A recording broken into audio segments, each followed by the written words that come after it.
G'day legends, it's Jai that Aussie metal guy here.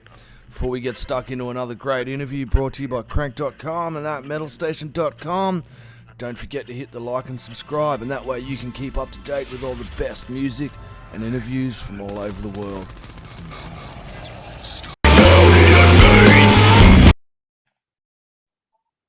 Hey, how you all going? It's Jai, that Aussie metal guy here with Crank.com and with that metalstation.com. So tonight, wherever the bloody hell you are in the world, I'm having a chat with Chicago sludge metal band Exosphere, who recently released their Beg Towards the Sky single. Absolute ripper, man. Cheers for joining me to find out some more about Exosphere. Awesome. Thanks for having us here. Absolute pleasure, guys. Did you want to go through and just quickly introduce yourself for the listeners as well? Yeah, definitely. My name's Jackie. I do the lead vocals and guitar work. I'm Steven. I do chugs and then I sometimes scream. So I play drums. And then we have our bassist Henry, who wasn't able to make it today. That's all right. G'day, Henry. So first off, guys, who wants to take this one? Can you tell me a little bit about who Exosphere are and kind of where you guys come from? Yeah, so kind of the way we started, it was me and our old bassist, Brett Hernandez. We were kind of hanging out, and I was in high school. We were just kind of write riffs and stuff, and we were trying to find a name, and we were just looking up things on the internet, and we came upon the name Exosphere, and he was like, yeah, we should do this, and that's how we kind of became Exosphere. Mm-hmm. And from after them to kind of picking that out, they hit up me and Bill, who were already in a band at the time. It's kind of helped fill it out at the time with like the intention, just like, oh, just help us record it for this EP or whatever, and we'll get it done. But like we all really vibed with the music really well. I was already friends with Steve beforehand and Brett by that metric. And so it was just really natural to make the music. And so the first EP we made was just just a feat of friendship, made it very easy to go through and record. And that's where we got to start. Yeah, and was that the Dead to This Place EP? Yeah. Yes, that's right. What was it like making that EP, man, being the first EP and everything? Definitely interesting. I've recorded a bit of my own trying to do this kind of DIY stuff. Yep. But this one, I wanted to at least get as much of the important things recorded correctly as we could. So that was an interesting time. It was my first time like double miking a set and recording and mixing everything myself. And at least for me, I think it got as good as I could get it for like an EP that ended up working out. But it definitely showed us at that time like the desire to work with some more people to really make the music sound exactly how we wanted. Yeah, it would have been a fun process, I suppose, putting that together. Very trying, I suppose, at times, and stressful, but also a fun process to try and work that out yourself as well. And because some of the costs as well, recording, going to studios to work, and that when you can do it from home would be so much easier. You know what I mean? You can work at your own pace. I've spoken to a few bands through 2019 up into now that have gone down that approach where they're going, fuck, this is kind of COVID's kind of forced us to go, shit, we've got to work out other ways of doing this. That's true. And absolutely. It was a case for a while when it first hit. We had some plans for releasing pretty much right around summer of 2020. So a little bit after when the spike of it hit in the US. And we ended up having to push it back too, because we had to find the time to get the recording together and all that stuff. So it definitely did change things. We're very lucky to be able to have the contact with the people we do, so we can make now, I think, what is our best music and best musical products. Oh yeah, for sure, dude. And I should ask now, you are a sludge metal band, dude, but can you tell me about some of the influences you guys have as well? Try and get Bill and Steve in here as well. Tell us a little bit about your influences as well, guys. Yeah, no, I guess my even though I guess I don't sound like them because I'm not good enough at guitar, but Mastodon for sure is like one of the big influences, because like them and the band Elder are what really got me into like kind of sludge. And then, you know, just I listen to a lot of noise rock too, so that comes in as well. And then Yeah, I remember when we like first met up, it was Mastodon and Elder were the two big ones, and then I think the only other one that I can remember was we were really into the Sword. So oh yeah, the those, Sword. those three were like where we were coming from at the very beginning, at least. Yeah. Definitely. And I'm just a Devin Townsend junkie. Like anything that man releases is like my favorite music ever, no matter what. So I just try to creep in that influence when I can. Yeah, Jackie, I totally get the Devin Townsend. I remember I'm telling my age, I'm like 42, dude, but I had the Strapping Young Lad CDs when they come out the city, and the heavy is a really heavy thing. And I'd take them around to parties. I was like the token metalhead in my little country town that would go there with my Strapping Young Lad CDs and fucking take over their stereo every bloody time. People would sit there going, what the fuck is this? But I would be happy as sitting in the corner, rocking the hell out. So I get that, man. Oh yeah, that's the way. Strapping young lad, that aggression, that's what's up. Oh yeah. Can you tell me a little bit about the next album, man? The Nightmares was your first kind of full-length LP with you guys. Tell me a little bit about that album and that process, because that's still really fresh, man. It came out last year as well. Yeah. That definitely, it was fun to put that together because we had the songs for a pretty extended amount of time, so we were able to record it and perform it really well, I believe. Yeah, we did it all, like at least guitars, bass, and vocals, or most of the vocals. I think we did all in one day, just in Jackie's room over, not over quarantine. It was after quarantine ended. Yeah, just a little bit. Yeah, but we knocked most of that, and I think we did drums pretty much in one day too, right? Yeah. Yeah. We did like actual real recorded drums that time around at our friend's home studio. So And that helped a whole bunch. Oh yeah. Yeah, Scott McGinnis, great, fantastic friend of ours, helped us not only record but mix that album, and really made it come to life with this really like trudging and definitely super sludgy in the heavy, slow kind of way. And I think naturally after that, our interests pushed more to the opposite end of that spectrum for some of this more aggro, mid to high tempo variety of sludge. Yeah. And definitely with this new single that we put out, Beg Towards the Sky, it is kind of really implying that kind of sound within there while still having these heavy moments of slow or mid-paced chugs to kind of keep that original Exosphere sound in there. Yeah, it's got a great sound. I really want to hear more of where you guys go.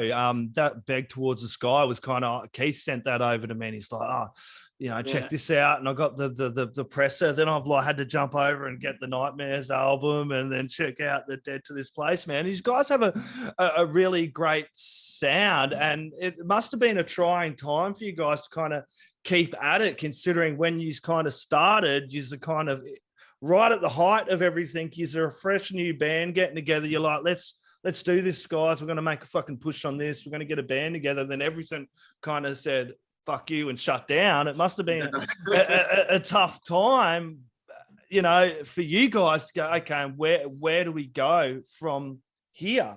And it's great to see that you've had that perseverance to kind of push through to where you are now, because it's tough. I've seen bands like big fucking bands go, oh, we can't do anything, fuck it, we're just calling it a day for now. So right, yeah. Too many bands that we like have done that since COVID, sadly. Yeah, but it must have really pushed you guys together as a band, to be able to go through here now to where you are, going through everything now. And then, with this latest single, Beg Towards the Sky, it's opening up again. You said you were able to actually play some shows on that Nightmares album tour as well. So it must be great for you guys optimistically to kind of see, look, we've got a future on this, maybe if we just keep pushing at it. Definitely. And really that last puzzle piece of the live shows is finally kind of falling back into place, which is really great. It does feel like it gives us the ability to push back off right from where we were before with the live audience and the draw that we were getting. Yeah, no, it's interesting because when we originally stopped doing shows, which is right before COVID hit, we took a break because we you know, we wanted to have some time to record this album, and then COVID hit, and we were like, shit, we probably should have played a little bit more shows. But it's interesting now, because since we didn't get to play when Nightmares came out, like now that we're, you know, in the process of making and releasing an album, we're also playing some of our songs for the first time from the album before.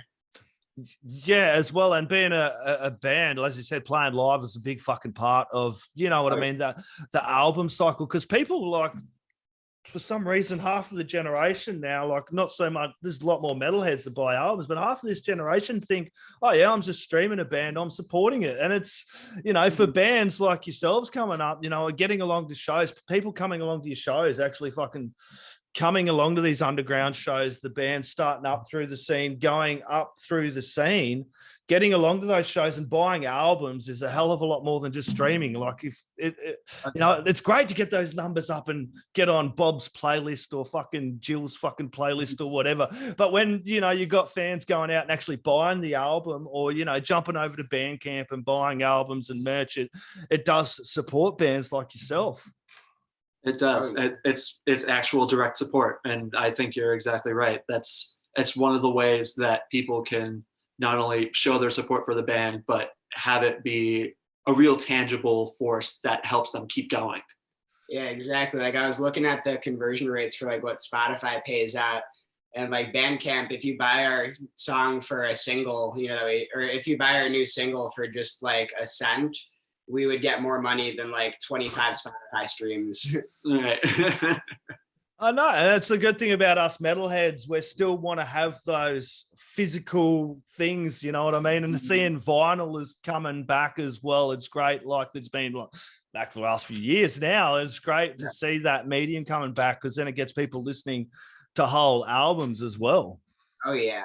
No, that was the best part about vinyl, because nowadays so many people, they don't listen to albums all the way through, and a lot of albums were meant to be listened to, you know, like track by track, like in order. Like, look at anything Pink Floyd's done where all the songs kind of mesh together. Like, that's definitely, like, when bands can do that, it's amazing, but it goes to waste on just pressing shuffle, you know? Yeah, it's like a good doom sludge metal album. You just want to listen to that whole thing, man. Like, it feels like me, just if you're not listening to the whole album, like all albums in general is good to listen to, but when you get a good doom sludge album, man, to put that sucker in and get yourself a nice bowl or whatever, and just find yourself transported away sonically through the music, it's, you know, it's doing its job.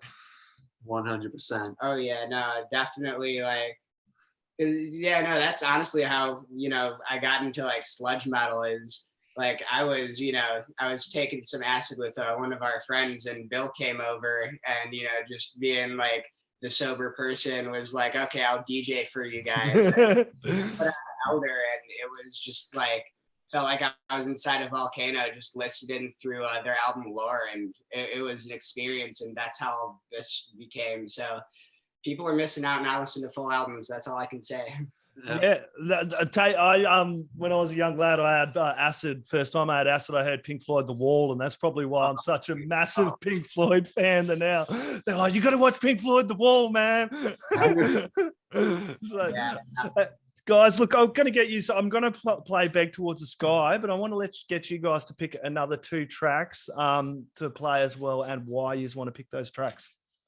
Definitely. I mean, the first one, I feel like is one that speaks for all of us as far as like what ended up being a favorite. That would be Nightmares, Part 1, Lysergic.